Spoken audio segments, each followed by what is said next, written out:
Okay, I'm going to go ahead and get started, and hopefully our remaining members will be able to join us before we get into the business.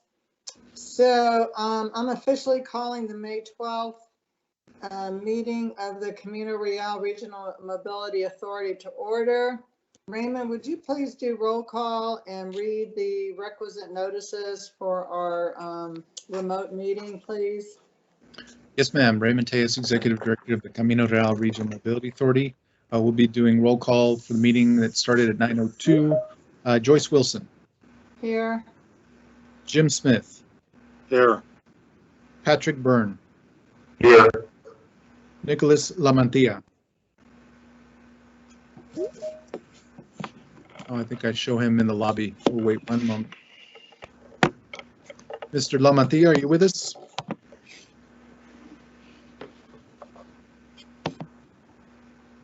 Mr. Lamantilla? Hey, I'm here. Sorry, my phone was on mute. Perfect. As usual. Present.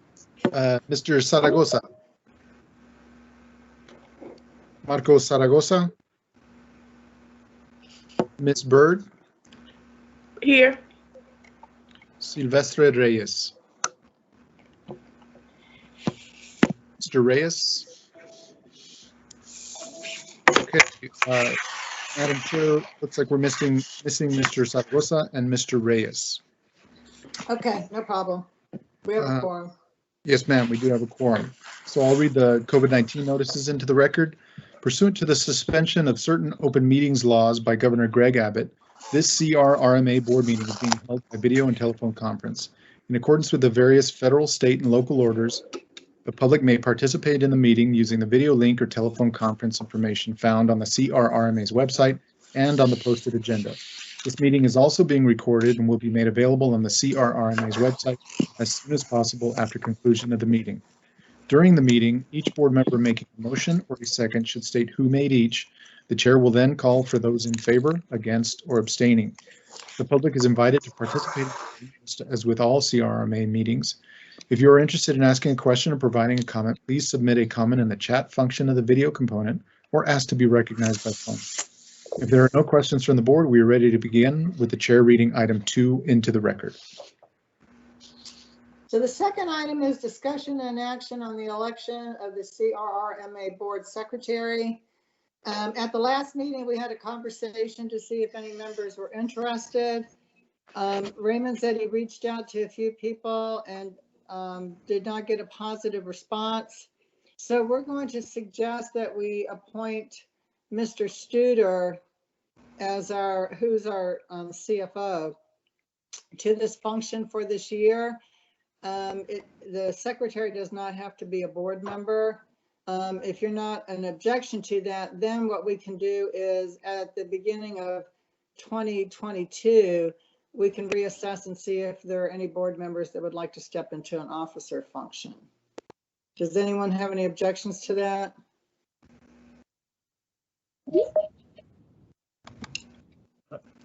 This is Jim. I think it's, I didn't know we were able to do that in the past, to have staff do that function. But I think that's a good idea if it's okay with the rest of the board members, because Robert's somebody that's always available for signatures and all of that. So I would support that. I have a question. Yes. If there's possible to be an issue, I wouldn't mind stepping in. If you're interested in doing that, I'd be happy to consider that, and I'm sure the rest of the board would as well. Initially, last meeting, we got a sense that maybe the newer board members weren't comfortable until they further understood the role. It's more of a recording role, a signatory role, and if you're open to doing that, I have no objection. Okay. Raymond, do we need a motion? Yes, ma'am, a motion, please. Okay, well then I'll move to appoint Ms. Bird as the board secretary. This is Jim. I'll second that. Any other discussion? All in favor? Aye. Aye. Any more ayes, I hope? Aye. Okay. Anyone opposed? Okay, the motion passes. Thank you. Thank you, Ms. Bird, for doing that.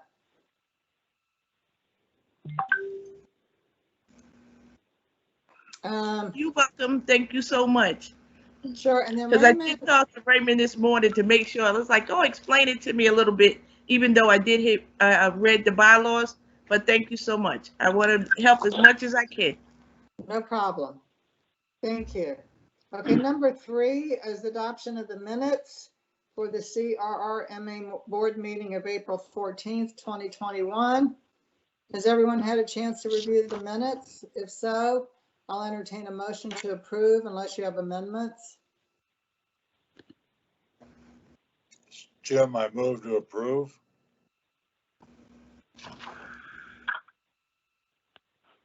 Sissy Bird, I second it.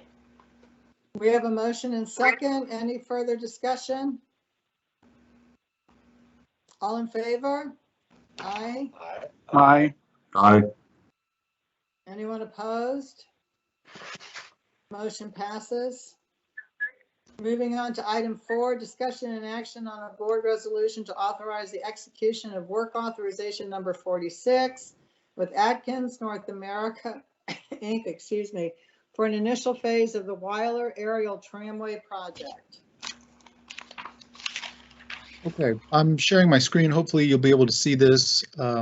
This is read into the record. This is item number 4, dealing with the Weiler Aerial Tramway project. As you may recall, a couple meetings ago, we entered into a project development agreement with the Texas Parks and Wildlife Department. Within that agreement, Parks, well, let me back it up just a bit.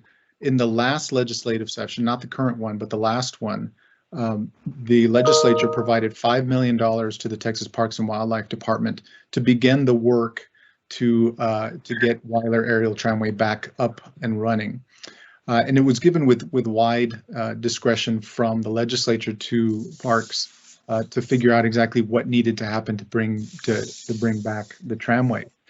So what they've done is they completed, using those funds, they completed a feasibility study, and within the feasibility study there were various options that they looked at, including what they referred to now as option number 3. So option number 3 is what eventually Texas Parks, after a lot of public input here locally, they decided to pursue as option number 3.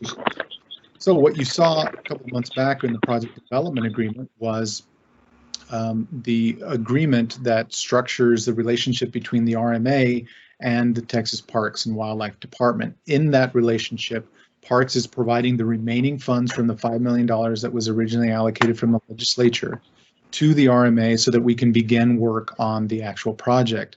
So what you see under work authorization number 46 for this item number 4 is a scope of work where Atkins will be developing the initial phase of this project. And really what we're talking about is a lot of the design and construction activities that are happening at the base station. So when you think about this tramway up at McKinley, when you take McKinley all the way up, in fact, actually to orient you with the visual you see on your screen, McKinley goes up to the mountain, and this is in effect the roadway for McKinley, and it comes up in here to this existing parking area right here. So what you're seeing here, and this is directly from the feasibility study, option 3, we will be expanding the parking facility. We will actually be including additional parking down here and creating basically a loop driveway, so the vehicles will come up through here around this way, and it allows for bus parking for student trips and that sort of thing. It's just basically an upgrade to the parking facility, as well as additional expansions and that sort of thing. You'll also note in color, the red, the yellow, the green, you'll see additional hiking trails that are being added in this initial phase. And in addition to that, a really important step, because it's such a long lead item, is the selection of a tram provider. So that is included within the scope of this initial work authorization. So to sum it all up, then we are using the parks project development agreement funds to develop this initial phase and to select the tram provider, which is really some of the very early steps to get onto the actual design of the completed tram. You'll notice too, one other really important point. Currently, when you're at the base station, this is where the current tram leaves and heads up the mountain up to Ranger Peak. Well, option 3 has a new tram departure location up here on the northern section of the facility. So we'll be looking at laying out some of the sewage and water and utility lines to prepare for this, which will be designed in the next phase, which is the next major design phase to handle the new tram design as well as the new tram facilities. So anyhow, in a nutshell, this is phase 1. It's to begin expanding the base station to prepare it for the next phase, which is the expansion of the tram. So subject to your questions, then I would recommend approval of this work authorization number 46. I, Sister Girl, make a motion to accept this.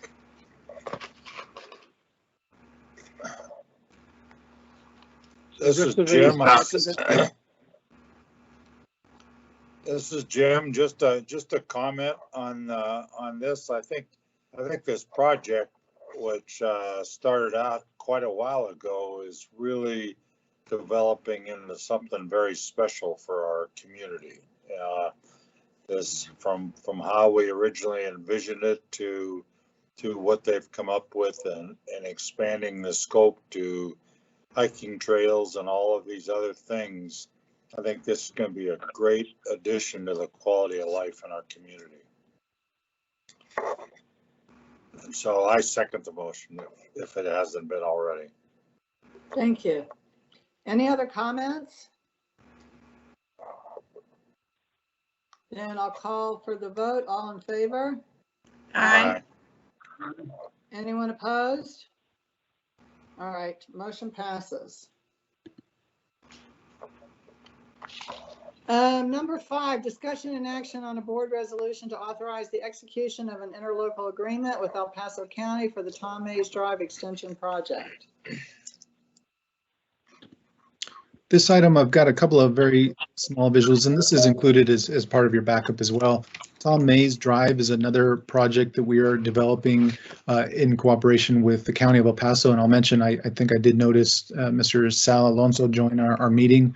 He is with El Paso County, should you have any questions from the county.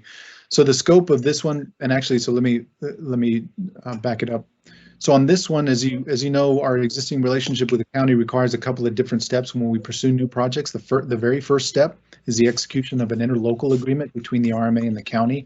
And in this case, this interlocal is providing the funds necessary for this project to complete the design, I should note. So we're talking about $3 million for this design work. The scope for the design is noted here in the graphic on your screen and is included as part of the backup within the agreement.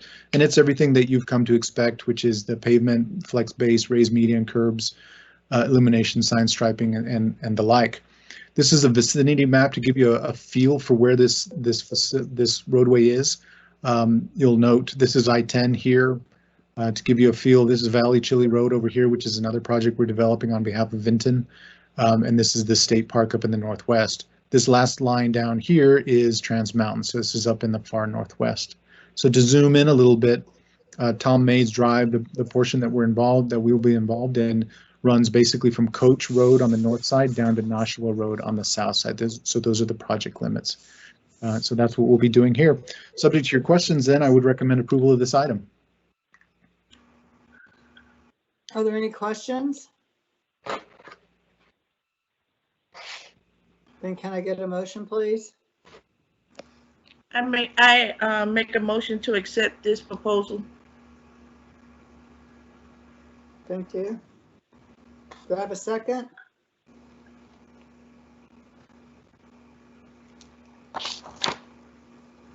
This Jim, I second. Thank you. All in favor? Aye. Aye. Aye. Anyone opposed? Okay, motion passes. Moving on to item 6, discussion and action on board resolutions to authorize execution of the following instruments regarding the Canateo Roads and Sidewalks projects, Colonia Border Grant. A, the interlocal agreement with El Paso County. B, the work authorization number 2 with ACOM Technical Services, Inc. And C, the work authorization number 45 with Atkins North America, Inc. Raymond, could you go through everything together and we'll just vote on it as a block? Yes, ma'am, will do. We've got another brief graphic for you here. This deals with this particular project, the Roads and Sidewalks project. This is being funded through the Colonial Border Grant funds that are being provided to El Paso County. So this is another partnership with El Paso County, by the way. And again, we do have a representative from the county should you have any questions. The scope is laid out there for you. Narratively, it's about 0.2 miles worth of roads and sidewalks. And you see there, to give you a feel for it, this is Donovan here in yellow, and the red sections are the sections of First Street and Canateo that we will be involved in. Additional information on this one. Oh, okay. So going back to what we touched on in the last item. So as you know, when we enter into agreements with the County of El Paso, we have as the very first step the interlocal, whereby the county provides the funds necessary to pursue the project. So that's what you see as item A. Under item B then is when we bring on the design firm. In this case, it's AECOM Technical Services, Inc. They'll be providing the design services necessary for this project. And then under item C, as you know, we have Atkins North America, who serves as our general engineering consultant team, basically our in-house engineers, and they will be providing design oversight services to oversee the design services provided by AECOM. So that's what you see as items 6A, 6B, and 6C. I'm happy to answer any questions that you may have. Otherwise, I'd recommend approval of these items. Okay, thank you. Are there any questions about this project and the related actions? If not, can I get a motion, please?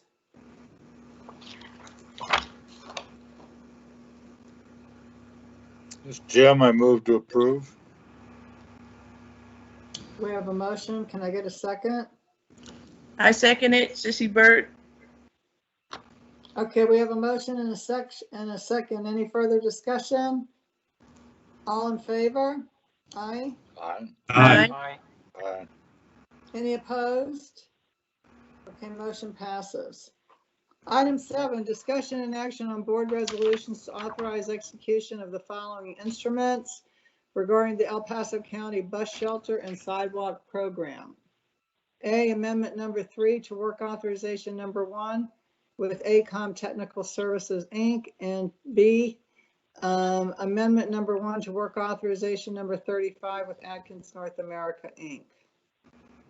Okay, so for this item, Ray Mateus, again, for the record, this is an existing design agreement and project that we're developing with El Paso County. Once again, you'll note this is amendment under item 7A. We have amendment number 3 to the work authorization with AECOM. AECOM is providing the design services on a countywide basis for various bus passenger shelters and sidewalks that we are placing throughout the county.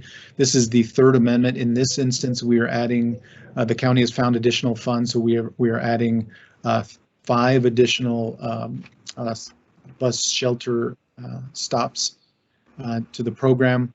And then, of course, when we're adding scope under item A to the design firm, then we need to add additional funds for oversight, and that's what you see under amendment number 1 to work authorization with Atkins. Again, Atkins serves as our general engineering consultant team, so they are doing the oversight of the design. So that's what you see there. Combined in this case, we have $85,000 in additional scope added for AECOM, with an additional $11,000 being added for Atkins oversight. Subject to your questions, then I would recommend approval. And again, we do have a representative from the county should you have any questions. I have a question. Yes, ma'am. You said that you're adding 5 additional stops. In total, how many stops actually is it? Let me ask, we have Edgar Fino from our general engineering consultant team. I'll ask him to chime in to see how many we have on this particular. And remember too, Ms. Bird, let me mention this before Mr. Fino chimes in on these additional stops. We do have an entire program that is using different funding sources. So this one is a specific funding source for this slate of bus stops and sidewalks. But okay.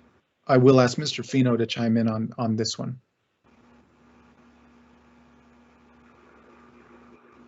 Yes, good morning, Madam Chair, board members, Edgar Fino with the GEC.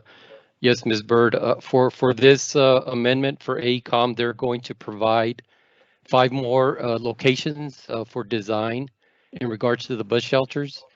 We have they provided us previous design for 4 shelters that we have advertised to go to construction. So for this phase, we are adding 5 more shelters throughout the county for different routes for AECOM to provide us the design so we can go back out for construction. Now, the overall program, I believe we have, based on my notes, we have a total of 17 additional shelters that we will be adding that we have currently under design either by AECOM or Dannenbaum with various funds that the county has secured. Any questions, Ms. Bird? No, that's fine. Thank you.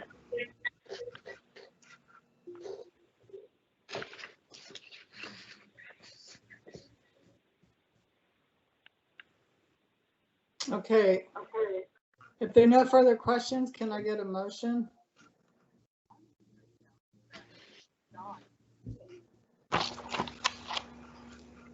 Jim, I move to approve. Can I get a Sissy, I'll second? second it. So we have a motion and a second. All in favor? Aye. Aye. Aye.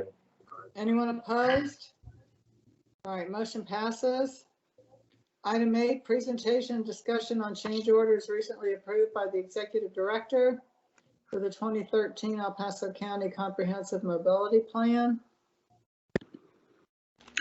Okay, this is the standard item we have on virtually every agenda. As you know, there's an existing resolution that authorizes me to execute change orders up to the amount of $100,000, provided that I come back and brief the board after I do that. So what we have today is just one for you, and it's a very small one. It deals with Mission Ridge Phase 2. There was a manhole redesign that was necessary for this particular project, so I executed that one for $5,673.89. As you know, there is no action required. This is for informational purposes only. So that's all I have for you on this item. Okay. All right, any questions? Then if not, we'll move on to the staff reports, item 9. Public Funds Investment Act training requirements. B, Sun Cycle, pursuit of program sponsors and grants. And C, Paso del Norte Trail, Cotton to Paisano segment, pursuit of federal funds. Good morning, Robert Studer, Director of Finance for the Camino Real RMA. I'm going to walk you through items A and B. On A, just as a reminder, I do serve as the RMA's investment officer, and as a requirement, I must attend training through an authorized training source every other fiscal year. So I took it 2 years ago, and I had to take a refresher course this year. I took that a couple of weeks ago. It was good just to kind of hear what other agencies they're dealing with. They informed us there's no major changes coming from the legislature so far this session, which would be nice. And one of the things we discussed, and I'm sure we've talked about it here before, is just the lack of yield right now means that most agencies are sitting heavily in cash, and we're obviously very familiar with that. So that's all I have there, but just wanted to give you all a brief update and let you know I took the training. Any questions on that? Okay, hearing none, I'll jump to item B, and this one is kind of exciting today, hopefully more exciting in a month, but this board authorized us to do some studies and to really push our sponsorship program forward. We've started that direction. We've had some really good discussions, and hopefully next month we have some agreements in front of you with potential sponsors as we sort through those. So we wanted just to give you a quick update on that. The other thing is we applied for a grant. It requires no matching dollars. We have received notification that we have been awarded that grant. We are still waiting to receive grant documents and go through and see what that is. But basically we applied and want to do a program where we would paint 10 of our bikes similar to, and actually get artists that had painted bikes in Segunda, or painted murals in Segunda Barrio, get them to paint bikes to match those murals, and then put some wayfinding QR codes on the baskets of our bikes and encourage people to take bike rides down into Segunda Barrio to see the murals and really promote our local art scene. And so we wanted to give you an update on that. And if once we get the documents, we'll eventually bring that forward to you all. That's a good job, Robert. That's Thank you. a really great project. Thank you. Thank you. With that, I'll just provide a real brief update on item 9C, Paso Norte Trail. I think I mentioned at the last board meeting that we had partnered with the Paso del Norte Health Foundation to seek federal funding through Congresswoman Escobar's office, specifically for the segment of the trail that runs from Cotton over to Paisano. So basically Cotton to the zoo. We've made it past the initial review, and we have been included in the projects that are being recommended by Congresswoman Escobar's office. So that was great news to hear. Now, we still have a long way to go on the federal side, but I did want to share with you that we have made it past that first hurdle. So that's all I have for you. No additional action requested on item 9 either. And I believe that's all we have for the agenda for you all today. Okay, no executive session required. No, ma'am. Is Representative Molinar still on the line? I wanted to see if he had any questions before we ended. Joyce? Yes. I'm presently here. No, I don't have any questions. Great to be a part of this great board. Looking forward to working to continue working with everyone here. So yes, it's a great day. Thank you. All right, thank you. I have a question. Sure. As far as on the last month, on agenda item number 10, and it was a classification of the new accounts. So have we already started using those new accounts to on the financial reports and everything, or is it upcoming? No, ma'am. I think you're referring to the change we made with the city on reclassifying accounts. We started that actually last February and March of 2020, and have been implementing that, and it just makes things easier. So that is actually already in effect. I think I was just re-notifying the board and reminding them of that change and how helpful it is. Oh, okay. Thank you. Madam Chair, this is Jim. Mm-hmm. I would like to reactivate and kind of keep going the planning committee, and I was wondering if there's a way and a system that you can apply to the city or have Raymond apply to get some permission to have in-person meetings where we can lay out some stuff and get down and discuss some of the things we came up with in our planning session retreat, our board retreat, and it for us to take a look. I'd like to be able to sit down with the members of the planning committee, the staff, and with Atkins to sit down and look at what we've got there, what we're working on, get an update, and what we want to, and different ways that we can look at putting emphasis on future projects. So we can do it virtually, but it's a pain, and anyway, it's a pain. And Is there, Raymond, can't we just meet at the office?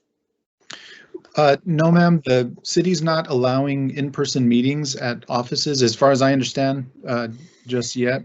And incidentally, because whenever we meet, of course, we're subject to open meetings we require some sort of technology to record the meeting, to post the meeting, and all that sort of thing. So that's why we are not able to meet within city council chambers. So those Well, are, I understand that, but for committees, do we have to record those? we do. Historically, we've always recorded the committee meetings as well. We've treated them as open meetings as well. So we follow the same rules. Okay. Texas Tech has a really nice infrastructure for meetings as well, Raymond. I was at their facilities about 2 weeks ago. Are they open? Yes, I believe they're open, and I mean, I they actually can hold think for the short 500 term, people for plus with all the committees, we ought technology. to see, yeah. I think for the short term, we ought to see if we can find an alternative venue where we could, and even, I mean, we don't have to record them with like the same type of technology we use for our board meeting. You can just post them as an open meeting and do a minutes and record it. Okay, allow The me. committees aren't really taking, I mean, the planning commission is not taking action. They're basically working on strategies to bring back to the board. I'd also start pressing the city about when they're going to open up. I can do that. I'll reach out to city clerk's office. I'll figure out if they're planning on opening up soon, that'll resolve this. Otherwise, I can start looking into alternative venues as well for committee meetings. I don't know of any situation where the planning committee would have a ton of people. Do you, Jim? No. I think the key thing is the members of the committee. Then there are some of our interested staff agencies, and I'm sure people like Representative Molinar and others who may want to join in, because I think there's some potential. There's some exciting potential out there that we can go out and look. And then I'd like to use the brains of our staff and Atkins as well as we sit there and look for opportunities and come up with some strategic plans that we can bring to the board for approval. So it could be kind of exciting as far as people that would want to attend those as observers or whatever, but I don't see it as anything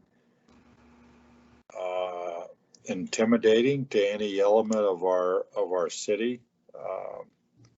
So I think I should just mention some of the bills that are going through the legislature right now have, obviously everybody's looking at this and trying to figure out what makes sense going forward.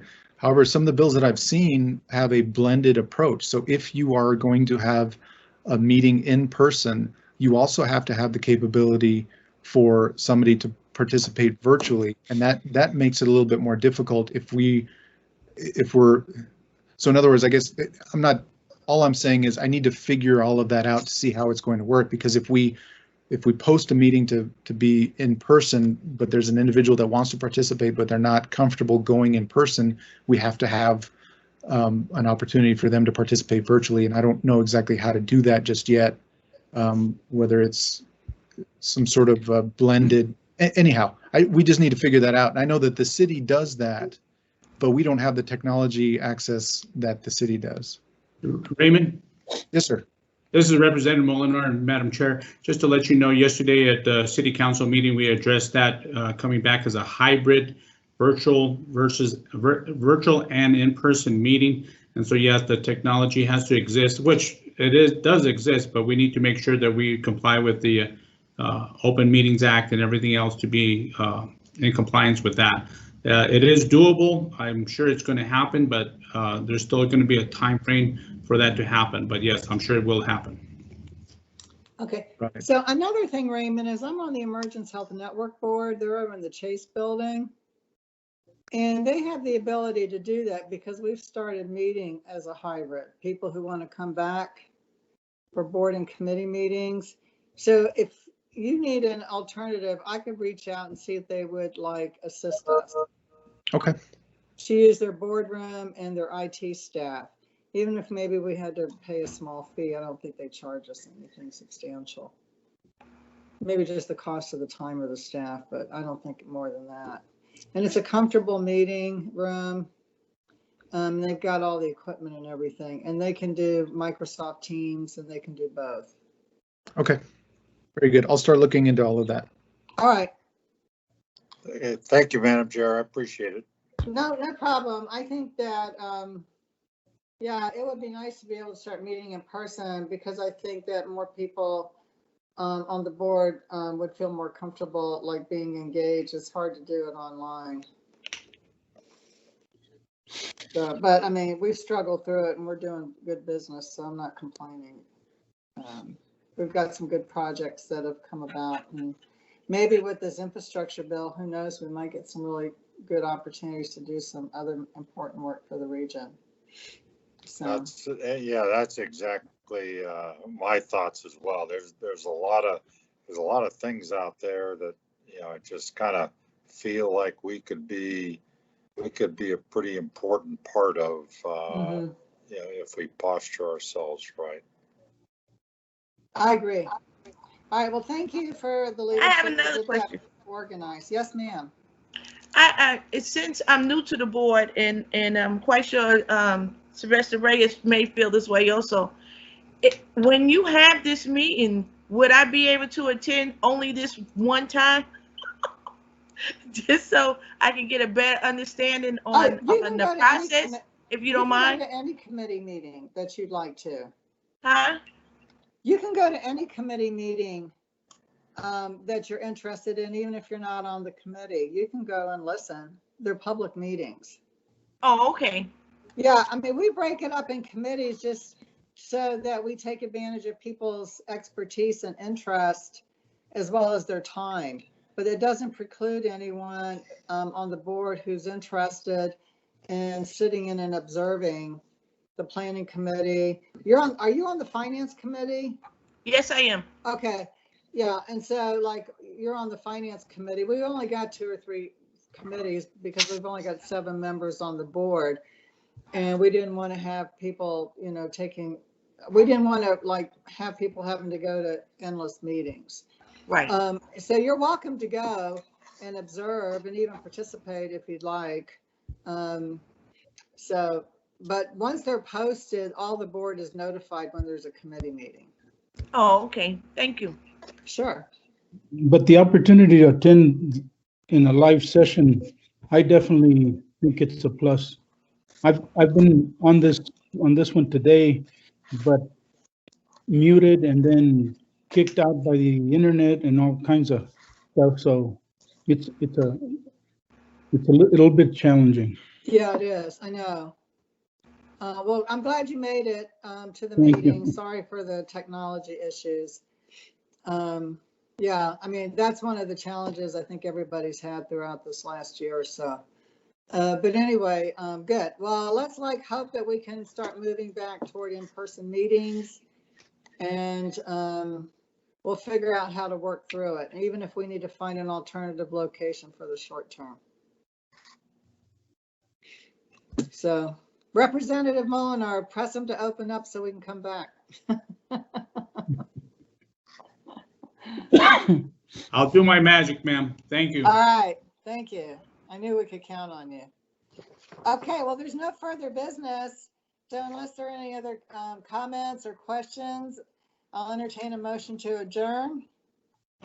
This is Representative Molinar. Motion to move to adjourn. I second it, Sissy Bird. Actually, we'll need a board member to make that motion. Yeah, Representative Molinar. Go ahead, Jim. Is he on the board? No, ma'am. Mr. Molinar. This is Pat Burns, so moved. Well, I'll make the motion then. So we have a motion and a second. All in favor? Aye. Aye. Aye. Thanks, everyone. Have a great day. Thank you all. Aye. Bye.